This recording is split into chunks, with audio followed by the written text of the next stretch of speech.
ಹನ್ನೆರಡನೇ ಶತಮಾನದಲ್ಲಿ ಬಸವಣ್ಣನವರು ಶೋಷಿತ ವರ್ಗದವರನ್ನ ಗುರುತಿಸಿ ಅವರಿಗೆ ಧಾರ್ಮಿಕ ಸಂಸ್ಕಾರಗಳನ್ನು ಕೊಟ್ಟು ಉದ್ಧರಿಸಿದರು. ಮೂಢನಂಬಿಕೆ, ಮೌಢ್ಯ ಮತ್ತು ದುರಭ್ಯಾಸಗಳಿಂದ ಜನರನ್ನು ರಕ್ಷಿಸಿದರು. ಅವರನ್ನು ಪ್ರಜ್ಞಾವಂತರನ್ನಾಗಿ ಮಾಡಿದರು. ಶರಣ ಹೆಂಡದ ಮಾರಯ್ಯನವರು ಬಸವಣ್ಣನವರ ಪ್ರಭಾವಕ್ಕೊಳಗಾಗಿ ಹೆಂಡ ಕುಡಿಯುವುದನ್ನು ಬಿಟ್ಟು ಮತ್ತು ತನ್ನ ಕುಲಕಸುಬಾಗಿದ್ದ ಹೆಂಡ ಮಾರುವುದನ್ನು ಬಿಟ್ಟು ಲಿಂಗಧಾರಣೆ ಮಾಡಿಕೊಂಡು ಬಸವ ಭಕ್ತರಾಗಿ, ಶರಣರಾಗಿ, ವಚನಕಾರರಾಗಿ ಬದಲಾಗುತ್ತಾರೆ. ಬನ್ನಿ, ಇಂತಹ ಶರಣರಾದ ಹೆಂಡದ ಮಾರಯ್ಯನವರ ಕಿರುಚಿತ್ರವನ್ನ ನೋಡೋಣ.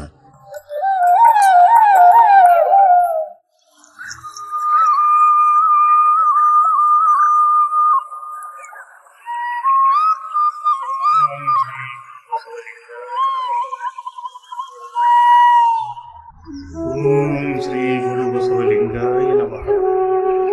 ಓಂ ಶ್ರೀ ಗುರು ಬಸವಲಿಂಗಾಯ ನಮಃ.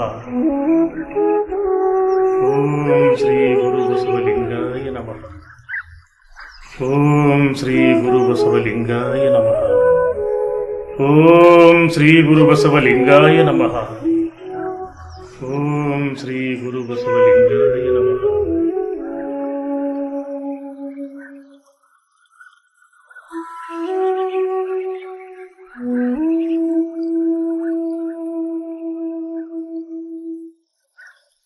ಪುಣ್ಯಾತ್ಮ, ನಿಮ್ಮ ದರ್ಶನ ಭಾಗ್ಯದಿಂದ ನನ್ನ ಜೀವನವೇ ಪಾವನವಾಯಿತು.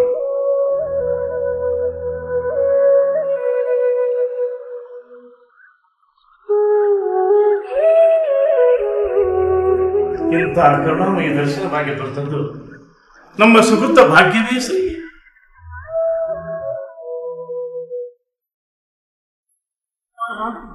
ಅದೇನು ಮೋಡಿ ಮಾಡಿದರೋ ಏನೋ ಆ ಮಹಾತ್ಮ.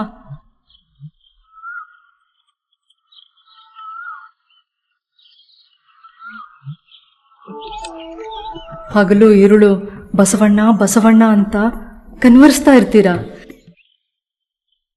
ಯಾವತ್ತೂ ದೇವರಿಗೆ ಕೈ ಮುಗಿದ ನೀವು ಈಗ 3 ಹೊತ್ತು ಶಿವಪೂಜೆ, ಶಿವ ಧ್ಯಾನದಲ್ಲೇ ಇರ್ತೀರಾ. ನಿಮ್ಮಲ್ಲಿ ಇಂಥ ಬದಲಾವಣೆ ಆಗುತ್ತೆ ಅಂತ ನಾನು ನಂಬಿರ್ಲಿಲ್ಲ. ಎಲ್ಲ ಆ ಬಸವಣ್ಣನವರ ಮಹಿಮೆ. ಏ ಹುಚ್ಚಿ, ನಾನೊಬ್ಬನೇ ಬದಲಾವಣೆ ಆಗಿದ್ದೀನಿ ಅನ್ಕೊಂಡಿದ್ಯಾ? ನನ್ನಂತ ಸಾವಿರಾರು ಜನರಿಗೆ ಕಣ್ಣು ತೆರೆಸಿದ್ದಾರೆ ಕಣೆ ಆ ಮಹಾನುಭಾವರು. ಅಂತ ಶಕ್ತಿ ಇದೆಯಂದ್ರೆ ಆ ಬಸವಣ್ಣನವರಿಗೆ ನನ್ಗೆ ನಂಬಕ್ಕೆ ಆಗ್ತಿಲ್ಲ. ಅಯ್ಯೋ, ನಾನದನ್ನು ಹೇಗೆ ಹೇಳಿ? ಸಾವಿರಾರು ಜನ ಕಳ್ಳರನ್ನ, ಸುಳ್ಳರನ್ನ, ವೇಷಿಯನ್ನ ಪರಿವರ್ತಿಸಿ ಶಿವಶರಣರನ್ನಾಗಿ ಮಾಡಿ ಉತ್ತಮ ನಾಗರಿಕರನ್ನಾಗಿ ಮಾಡಿದ್ದಾರೆ ಕಣೆ ಅವರು. ಅದೆಷ್ಟೋ ಜನ್ಮದ ಪುಣ್ಯನೋ ಏನೋ ನಮ್ಗೆ ಅಂತವರ ದರ್ಶನ ಭಾಗ್ಯ ಸಿಕ್ಕಿದ್ದು. ಅದು ನಿಜ ಅನ್ನು. ಕೀಳು ಕುಲದಲ್ಲಿ ಹುಟ್ಟಿ ಹೆಂಡ ಸಾರೆ ಮಾರ್ತಾ ಇದ್ದೇನೆ ಅಂತ ನನ್ನ ಮನಸ್ಸು ಒಳೊಳಗೆ ಕುದಿತಾ ಇತ್ತು. ನೀನು ಅಸ್ಪೃಶ್ಯ, ನಮ್ಮನ್ನು ಬಿಟ್ಟುಬೇಡ, ದೂರ ಸರಿಯೋ ಅಂತ ಅನಿಸ್ಕೊಳ್ತಾ ಇದ್ದೆ. ನನ್ನ ಜೀವನವೇ ಬೇಸರವಾಗಿತ್ತು.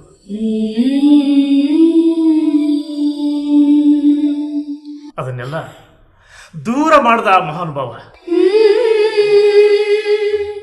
ಯಾರೂ ಕೀಳಲ್ಲ, ಮನುಷ್ಯರೆಲ್ಲರೂ ಒಂದೇ. ಯಾವ ಕೆಲಸನೂ ಕೀಳಲ್ಲ, ಅದು ಈಶ ಸೇವೆ ಅಂತ ಲೋಕಕ್ಕೆ ಸಾರಿದ ಮಹಾಪುಣ್ಯಾತ್ಮರಲ್ಲವೇ ಆ ಬಸವಣ್ಣನವರು? ಸರಿಯಾಗಿ ಹೇಳಿದೆ ಕಣೆ ನೀನು. ನಿನಗೆ ನಿನ್ನ ಅಭಿಪ್ರಾಯವನ್ನು ವ್ಯಕ್ತಪಡಿಸೋ ಧೈರ್ಯ ಬಂದಿದ್ದು ಆ ಮಹಾತ್ಮರಿಂದ. ಆ ಮಹಾತ್ಮರಿಂದಲೇ ಸ್ತ್ರೀಯರಿಗೆ ಗೌರವ, ಸಮಾನತೆಯನ್ನು ತಂದುಕೊಂಡು. ಹೋದ್ರಿ, 4 ಗೋಡೆ ಮಧ್ಯ ಅನಕ್ಷರಸ್ಥಳಾಗಿ ಬಾಳುತ್ತಿದ್ದ ಹೆಣ್ಣಿಗೆ ಗಂಡಿನಷ್ಟೇ ಸರ್ವ ಸಮಾನತೆ ಕೊಟ್ಟು ಸಮಾಜದಲ್ಲಿ ತಲೆ ಎತ್ತಿ ಬಾಳುವಂತೆ ಮಾಡಿದ ಆ ಮಹಾಪುಣ್ಯಾತ್ಮ. ಹೌದು ಕಣೆ, ಲಕ್ಷಾಂತರ ಮಂದಿ ಆ ಕೀಳರಿಮೆಯಿಂದ ಹೊರಗೆ ಬಂದು ನೆಮ್ಮದಿಯಿಂದ ಇದ್ದಾರೆ. ಮೊದಲೇ ಬೇಸಿಗೆ ಕಾಲ, ಎಷ್ಟು ಜನ ಬಾಯಾರಿಕೆಯಿಂದ ಬಳಲಿದ್ದಾರೆ ಏನು. ಒಂದು ಕೊಡ ತಂದು ಕೊಡು, ನೀರು ತಗೊಂಡು ಹೋಗ್ತೀನಿ. ಸರಿ.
ರೀ,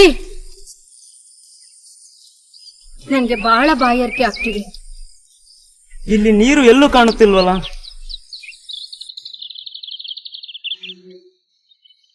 ಹ, ಅಲ್ಲಿ ಅರವಟ್ಟಿಗೆ ಇದ್ದಂಗಿದೆ. ಬನ್ನಿ ಹೋಗಿ ನೋಡೋಣ. ಹಾ, ಅಲ್ಲಿ ಏನೋ ಅರವಟಿಕೆ ಇದ್ದಂಗಿದೆ. ಬಾ, ಅಲ್ಲಿ ನೀರು ಕುಡಿದು ನಮ್ಮ ದಾಹ ತೀರಿಸ್ಕೊಳ್ಳೋಣ.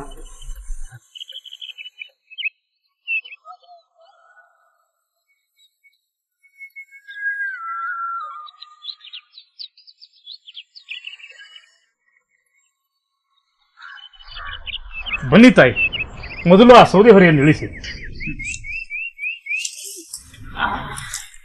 ಬಾಯಾರಿಕೆಯಿಂದ ಬಳಲುತ್ತಿದ್ದೀರಿ. ಮೊದಲು ನೀರನ್ನು ಕುಡಿದು ದಾಹ ತೀರಿಸಿಕೊಂಡು ನಿಧಾನವಾಗಿ ಹೋಗಿರುತ್ತೆ. ಬನ್ನಿ.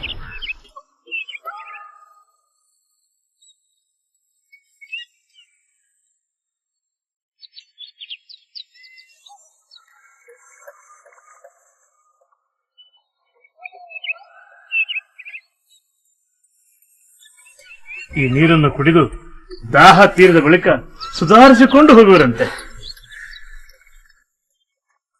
ನಿಮ್ಮಂತ ಶರಣರಿಗಾಗಿಯೇ ನಾನಿಲ್ಲಿ ಅರವಟ್ಟಿಗೆಯನ್ನು ಇಟ್ಟಿರುವುದು. ಧಾರಾಳವಾಗಿ ಸ್ವೀಕರಿಸಿ. ಆಹಾ, ಎಂತ ಶರಣರಯ್ಯ ನೀವು! ನಿಮ್ಮಂಥವರಿಂದಲೇ ಅಲ್ಲವೇ ಈ ಲೋಕಕ್ಕೆ ಮಳೆ ಬೆಳೆಯಾಗಿ ಜನ ಶಾಂತಿ ನೆಮ್ಮದಿಯಿಂದ ಇರುವುದು.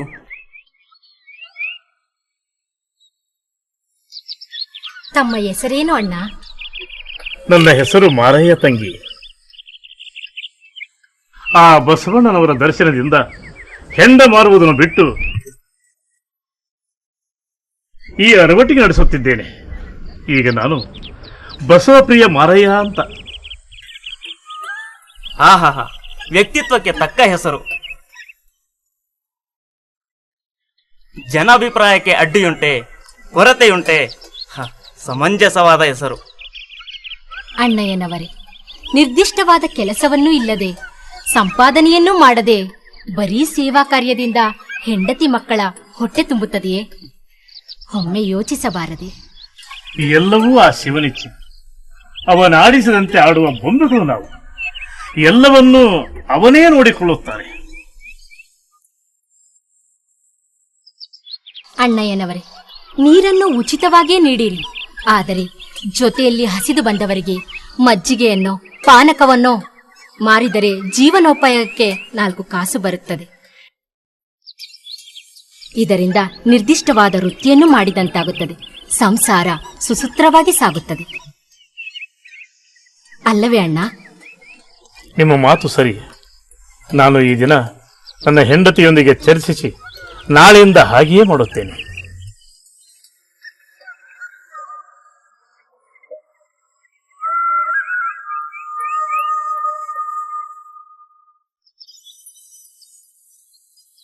ಶರಣು ಶರಣಾರ್ಥಿ. ಹಾಗೆಯೇ ಆಗಲಿ, ನಾವಿನ್ನು ಹೋಗಿ ಬರ್ತೇವೆ.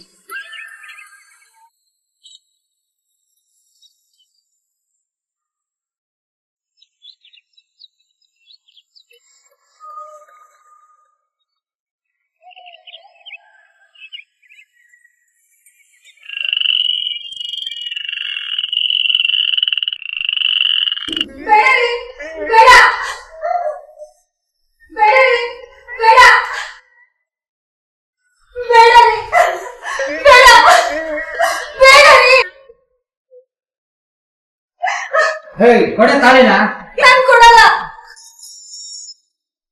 ಹೊಟ್ಟೆನಾದ್ರೆ ಕಿಂಗ ತಿನ್ನುವಾಗ ತಾಳಿ ಹೆಣ್ಣಿನ ಸೌಭಾಗ್ಯ, ಅದನ್ನ ಕಳ್ಕೊಂಡ್ರೆ ಬದುಕೋದುಂಟ.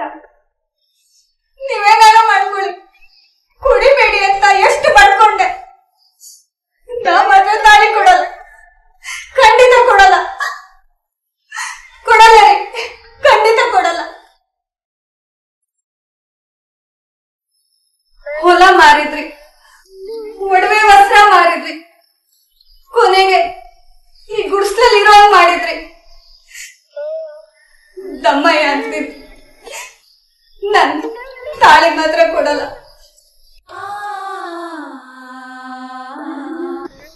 ತಾಳಿ ಮಾತ್ರ ಕೇಳ್ಬೇಡ್ರಿ, ಇರೋದಿಲ್ಲ ಒಂದೇ.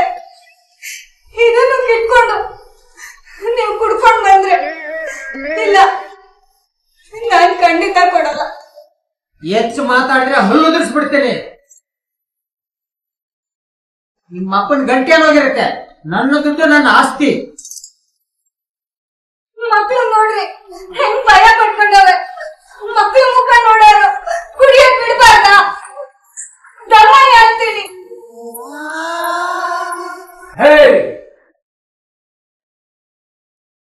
ಬೇಡರಿ, ಗೋಡೆ ತಾಳೆ ಕೊಡ್ತೇ ಇಲ್ಲ, ಕಿತ್ಕೊಳ್ಳ. ಬೇಡರಿ, ತಾಳಿ ಮಾತ್ರ ನಾ ಕೊಡಲ್ಲ. ಎಲ್ಲರೂ ಕಾಪಾಡಿ, ಎಲ್ಲರೂ ಕಾಪಾಡಿ, ಎಲ್ಲರೂ ಕಾಪಾಡಿ. ಗೋಡೆ ನಾ ಕೊಡಲ್ಲ ರೀ. ಎಲ್ಲರೂ ಕಾಪಾಡಿ, ಗೋಡೆ ನಾ ಕೊಡಲ್ಲ ರೀ. ಎಲ್ಲರೂ ಕಾಪಾಡಿ, ಎಲ್ಲರೂ ಕಾಪಾಡಿ, ಗೋಡೆ ಎಲ್ಲರೂ ಕಾಪಾಡಪ್ಪ.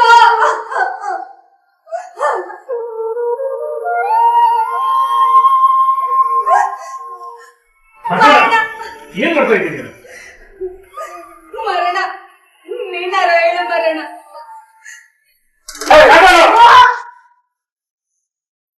ನೀನ್ ಹೇಳ್ತಿ ಸಹನಾಮೂರ್ತಿ, ಅವರಿಗೆ ಇಟ್ಟೊಂದು ಕಾಟಾಡೋದು ಸರಿನಾ? ಒಳ್ಳೆ ವಸ್ತ್ರ ಮಾಡಿದೆ, ಮಾನ ಮರ್ಯಾದೆ ತಿಳ್ಕೊಂಡೆ, ಗುಡಿಸಲ್ಲಿ ಬದುಕುವಂತೆ ಮಾಡಿದೆ, ನಿನ್ನ ಆರೋಗ್ಯನೂ ಹಾಳು ಮಾಡಿಕೊಂಡೆ. ಇಬ್ಬರು ಮಕ್ಕಳು, ತುಂಬ ಸಂಸಾರ, ಜೀವನವನ್ನು ಹಾಳು ಮಾಡಿಕೊಂಡು ಬೀದಿ ಪಾಲದೆ. ಈಗ ನಾನು ಬುದ್ಧಿ ತಂದು ಮಕ್ಕಳು ಮುಖ ನೋಡ್ಬಾರ್ದ? ಸುಮ್ಮನೆ ಕಂಡಿದ್ದೀನಿ, ಕುಡ್ದು ನೋಡು, ಅದ್ರ ಗಮ್ಮತ್ತು. ನಿನಗೇನ್ ಗೊತ್ತು ಅದ್ರ ಸುಖ? ಅದ್ರ ಮುಂದೆ ಯಾವುದೂ ಇಲ್ಲ. ಅಯ್ಯೋ ಹುಚ್ಚ, ಅದು ಗಮ್ಮತ್ತಲ್ಲ, ಗಂಡಾಂತರವಯ್ಯ. ಬಸವಣ್ಣನವ್ರು ಹೇಳಿಲ್ವೇ? ನಿನಗೇನು ಗೊತ್ತು ಬಿಡು. ನಿನಗೆ ಕುಡಿದ ಅಮಲ್ನಲ್ಲಿ ತಾಯಿ ಯಾರು, ಹೆಂಡತಿ ಯಾರು, ತಂಗಿ ಯಾರು, ಹಿರಿಯರು ಯಾರು, ಕಿಳಿಯರು ಯಾರು, ಏನು ಭಾವನೆ ತಿಳಿದಾಗಿದೆ ನಿನಗೆ. ಮರಣ, ನೀನಾರಾಯಣ ಮರಣ. ಹಾಗಣ್ಣ,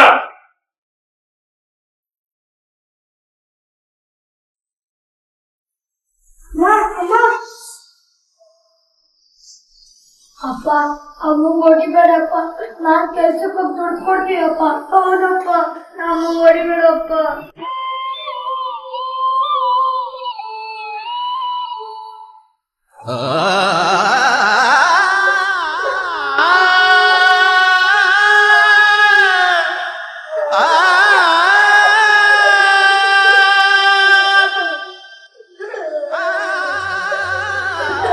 ನೋಡ್ಬೇಕಾಗ ಈ ಮಕ್ಕಳಿಗಿರೋ ಬುದ್ಧಿ ನಿನಗಿಲ್ದೆ ಹೋಯ್ತು.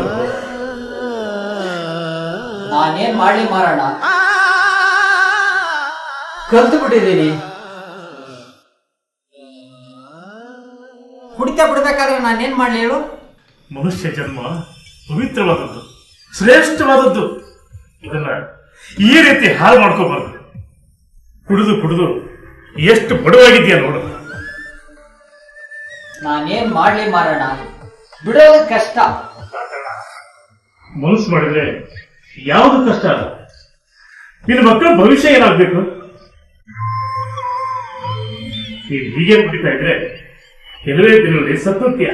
ಆಮೇಲೆ ನಿನ್ನ ಹೆಂಡತಿ ಮಕ್ಕಳು ಗೆದ್ದಿದ್ದಾರು. ಮಾರಣ್ಣ, ಎಲ್ಲದೂ ಕಳ್ಕೊಂಡಾಯ್ತು. ಈಗ ಈ ತಾಳಿಗೂ ಕೈ ಹಾಕಿದ್ರೆ ಹೇಗ್ ಮಾರಣ್ಣ? ಕಾಟಣ್ಣ, ಹೆಂಡತಿ ತಾಳಿ ಗೆಲ್ಲೋದು ಯಾವಾಗ ಗೊತ್ತಾ? ಅದು ನೀವು ಸತ್ತ ಮೇಲೆ. ಈಗ ನೀನು ಹೆಂಡತಿ ತಾಳಿ ಗೆದ್ರೆ ನೀನು ಸತ್ತ ಹಾಗೇನೆ. ಯೋಚನೆ ಮಾಡು. ಕುಡಿತ ಬಿಡ್ಬೇಕಾದ್ರೆ ನಾನೇನ್ ಮಾಡ್ಬೇಕು ಹೇಳಿ? ನೀನೇನು ಮಾಡಬೇಡ. ಮಹಾತ್ಮ ಬಸವಣ್ಣನವರು ಅನುಭವ ಮಂಟಪ ಅಂತ ಒಂದು ಮಾಡಿದ್ದಾರೆ. ನನ್ನ ಜೊತೆ ಪ್ರತಿದಿನ ಸಂಜೆ ಬಾ. ಅಲ್ಲಿಗೆ ಬಂದ್ರೆ ಕುಡಿತ ಬಿಡಕ್ಕಾಗತ್ತಾ? ಅಲ್ಲಿ ಶರಣರ ದರ್ಶನ ಮಾಡಿದ್ರೆ ಎಂತ ಕಟುಕರು ಕೂಡ ಒಳ್ಳೆ ದಾರಿಗೆ ಬರ್ತಾರೆ. ನೀನು ಒಳ್ಳೆ ದಾರಿಗೆ ಬರ್ಬೇಕು ಅಂತಂದ್ರೆ ಅಷ್ಟು ಮಾಡು ಸಾಕು. ಹಂಗಾದ್ರೆ ಖಂಡಿತ ಬರ್ತೀನಿ ಮಾರಣ. ಹೆಂಗೋ ನನ್ನ ಕುಟುಂಬಕ್ಕೆ ಒಳ್ಳೇದಾದ್ರೆ ಸಾಕು.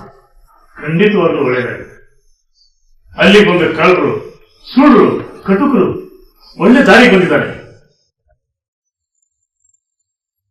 ನೀವಿಷ್ಟು ಹೇಳಿದ ಮೇಲೆ ಖಂಡಿತ ಬರುತ್ತೀನಿ.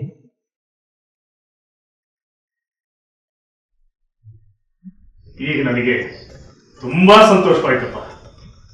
ನೀನಲ್ಲಿ ಬಂದ್ರೆ ನಿನ್ನ ಬದುಕೇ ಬದಲಾಗುತ್ತೆ. ನೋಡ್ತಾ ಇರು.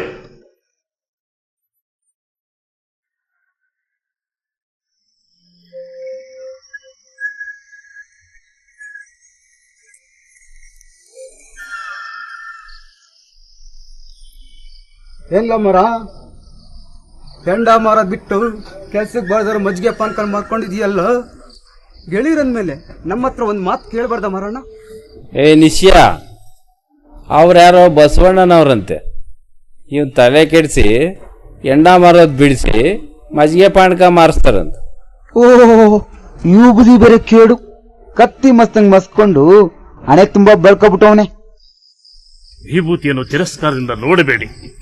ಈ ವಿಭೂತಿ ಎಂದರೆ ವಿಶಿಷ್ಟವಾದವರಿಗೆ ಭೂಷಣವಾದ ತಿಲಕ. ಈ ವಿಭೂತಿಯಿಂದ ಸಾಕಷ್ಟು ಪ್ರಯೋಜನಗಳಿವೆ. ಹಂಗಾದ್ರೆ ಮೂರೇ ಯಾಕೆ, ಒಂದ್ 5-6 ಬಳ್ಕೋ. ಹೂ ಕಣಪ್ಪ, ಸರಿಯಾಗಿ ಹೇಳಿದೆ.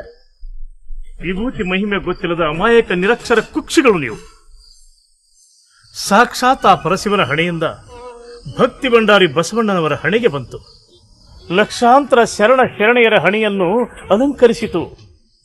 ಸತ್ಯ, ಧರ್ಮ, ನ್ಯಾಯ, ನೀತಿಗಳ ಸಮನ್ವಯವೇ ಈ ವಿಭೂತಿ.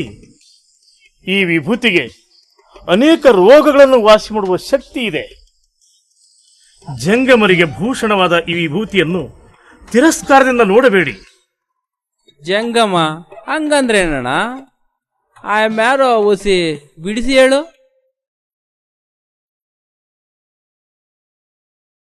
ನಿಮ್ಮಂತ ನಾಸ್ತಿಕರಿಗೆ ಅದನ್ನು ಹೇಳುವುದು ವ್ಯರ್ಥ. ಸ್ನೇಹಿತರೆಂಬ ಕಾರಣಕ್ಕೆ ದೂರಾಲೋಚನೆಯಿಂದ ಹೇಳಬೇಕಾಗಿದೆ. ಬಸವಣ್ಣನವರು ಹೇಳಿರುವಂತೆ ಸ್ಥಾವರ ಕಳೆವುಂಟು, ಜಂಗಮಕ್ಕಿಲ್ಲ ಎಂಬ ಮಾತೇ ಪುಷ್ಟಿ.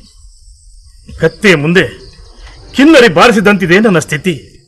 ಈ ಕುಡುಕರನ್ನ ಸರಿ ದಾರಿಗೆ ತಂದು ಉದ್ಧಾರ ಮಾಡುತ್ತಂದೆ.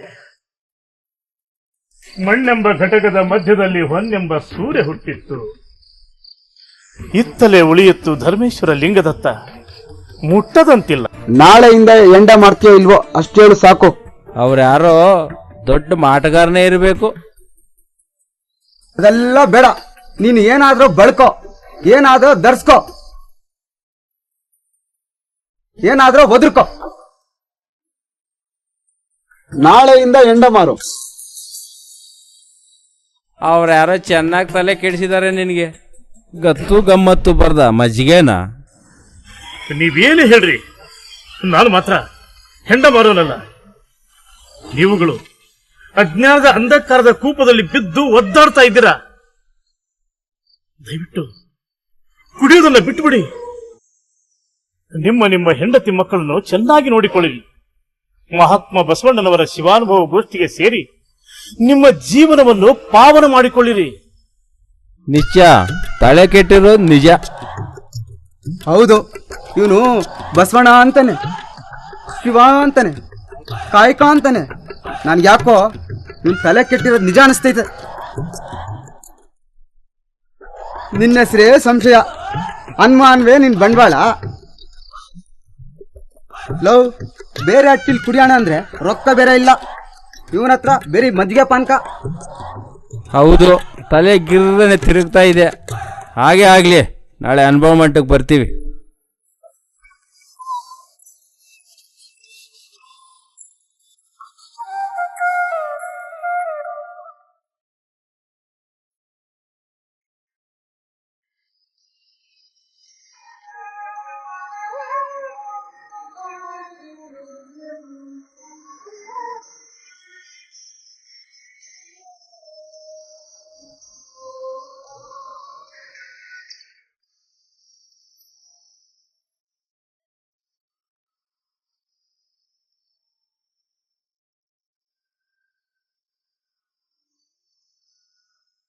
ಕಾಟಣ್ಣ, ಸಂಶಯ ನಿಶ್ಚಯ ಈ ಅನುಭವ ಮಟ್ಟದ ಬಗ್ಗೆ ನಿಮಗೆ ಏನೇನು ಅನಿಸ್ತು? ಭಾರಿ ಚಾಲು ಅನ್ಸದೆ. ತುಂಬಾ ಅದ್ಭುತ ಮಾರಣ್ಣ. ಮುಂಚಿತ ಏನಾರು ಬಂದಿದ್ರೆ ಈ ಒಡವೆ ಆಸ್ತಿ ಎಲ್ಲ ಉಳಿದಿರೋದು. ಅನುಭವ ಮಂಟಪ ಅಂದ್ರೆ ಈಗ ಅರ್ಥ ಆಯ್ತು. ಅದ್ಭುತ ಮಾರಣ್ಣ. ಮಾರಣ, ನಮ್ಮಿಬ್ಬರನ್ನು ದಯವಿಟ್ಟು ಕ್ಷಮಿಸಿ. ನಾವಿಬ್ರು ನಿಮ್ಗೆ ತುಂಬಾ ಕಾಟ ಕೊಟ್ಟಿದ್ವಿ. ಅನುಭವ ಮಂಟಪ ಅಂದ್ರೆ ಏನಂತ ಇವಾಗ ಗೊತ್ತಾಯ್ತು. ಅನುಭವ ಮಂಟಪ ಅಂದ್ರೆ ಸೋಂಬೇರಿ ಕಟ್ಟೆ ಅನ್ಕೊಂಡೆ. ಅಲ್ಲಿ ಸೇರಿದವರೆಲ್ಲ ಶಿವಶರಣರು. ಅವರಿಗೆ ಲಿಂಗಭೇದ ಮತ್ತು ಜಾತಿ ಭೇದವಿಲ್ಲ. ಎಲ್ಲರೂ ಒಳ್ಳೆಯ ವಿಚಾರದ ಬಗ್ಗೆ ಚರ್ಚೆ ಮಾಡುತ್ತಾರೆ. ಅಲ್ಲಮ್ಮ ಪ್ರಭು ದೇವರು ಅಂದ್ರೆ ಸಾಮಾನ್ಯವೇ? ಅವರ ಒಂದೊಂದು ವಚನ, ಮಾತು ಅಪರಂಜಿ. ಎಲ್ಲರೂ ಒಂದೇ. ನಾನು ಕುಡಿದು ಕುಡಿದು ನನ್ನ ಕಾಯಕವೇನೆ ಕೆಡಿಸಿಕೊಂಡೆ. ನಿನ್ನಿಂದ ನನ್ನ ಜನ್ಮ ಸಾರ್ಥಕವಾಯಿತು. ನಾನು ನಾಳೆಯಿಂದ ಯಾವ್ದಾದ್ರೂ ಕಾಯಕವ ಮಾಡಿ ಜೀವನ ಮಾಡುತ್ತೀನಿ. ಅಣ್ಣ ಚನ್ನಬಸವಣ್ಣ, ಅಕ್ಕ ನಾಗಮ್ಮ, ತಾಯಿ ನೀಲಾಂಬಿಕೆ ದೇವಿ, ಮಾದಾರ ಚೆನ್ನಯ್ಯ, ಡೋಹರ ಕಕ್ಕಯ್ಯ, ಅಂಬಿಗರ ಚೌಡಯ್ಯ, ಇವರೆಲ್ಲರೂ ವಚನಗಳನ್ನು ರಚಿಸಿದ ಶ್ರೇಷ್ಠ ಮಹಾಜ್ಞಾನಿಗಳು. ಅನಕ್ಷರಸ್ಥರು ಅಕ್ಷರ ಕಲಿತು ವಚನಗಳನ್ನು ರಚಿಸುವಷ್ಟು ಪ್ರಬುದ್ಧರಾಗಿದ್ದಾರೆ. ನಾನು ಸಹ ವಚನಗಳನ್ನು ರಚಿಸುತ್ತೇನೆ. ನಾಳೆಯಿಂದ ನಮಗೂ ಅಕ್ಷರ ಕಲಿಸು ಮಾರಾಯ. ನಾಳೆಯಿಂದ ನಾವು ಸಹ ಓದುತ್ತೇವೆ. ಖಂಡಿತ ಸಾಧ್ಯವಿದೆ. ನನ್ನನ್ನೇ ನೋಡಿ, ನಾನು ಮೊದಲು ಹೆಂಡವನ್ನು ಮಾರುತ್ತಿದ್ದೆ. ಆ ಬಸವಣ್ಣನವರ ಸಂಪರ್ಕದಿಂದಾಗಿ ನಾನು ಬದಲಾದೆ. ಹಾಗೇನೆ ನೀವು ಸಹ ಬದಲಾದದ್ದು ನನಗೆ ತುಂಬಾ ಸಂತೋಷವಾಗಿದೆ. ನಾವೇ ಏನು, ಯಾರಾದ್ರೂ ಬದಲಾಗಬೇಕು. ನಾವು ಮಾತ್ರ ಬದಲಾದರೆ ಸಾಲದು. ದುರ್ಮಾರ್ಗದಲ್ಲಿರುವ ಇತರರನ್ನು ಬದಲಿಸಿ ಸನ್ಮಾರ್ಗದಲ್ಲಿ ತರಬೇಕು. ನಾವೆಲ್ಲರೂ ಸೇರಿ ಸಮಾಜದ ಧಾರ್ಮಿಕ ಸುಧಾರಣೆಗಾಗಿ ನಾವೆಲ್ಲರೂ ಪ್ರಯತ್ನಿಸೋಣ. ಬಸವಣ್ಣವರ ಕೈ ಬಲಪಡಿಸೋಣ. ಅಗತ್ಯವಾಗಿ ಹಾಗೆ ಆಗಲಿ. ನಡೆಯಿರಿ, ಹೋಗೋಣ. ಬಸವಣ್ಣನವರು ಒಂದು ಮಹಾ ಬೆಳಕು. ಜಗಜ್ಯೋತಿ ಬಸವಣ್ಣವರಿಗೆ, ಜಗಜ್ಯೋತಿ ಬಸವಣ್ಣವರಿಗೆ, ಜಗಜ್ಯೋತಿ ಬಸವಣ್ಣವರಿಗೆ, ಜಗಜ್ಯೋತಿ ಬಸವಣ್ಣವರಿಗೆ, ಜಗಜ್ಯೋತಿ ಬಸವಣ್ಣವರಿಗೆ. ನೀವು ಸಹ ಇಂತಹ ಶರಣರ ಕಿರುಚಿತ್ರಗಳನ್ನು ನಿರ್ಮಾಣ ಮಾಡಲು ಸಹಾಯ ಹಸ್ತ ನೀಡಿದರೆ ನೂರಾರು ಶರಣರನ್ನು ಜಗತ್ತಿಗೆ ಪರಿಚಯಿಸುವ ಪುಣ್ಯ ನಿಮ್ಮದಾಗುತ್ತದೆ. ಶರಣು ಶರಣಾರ್ಥಿ.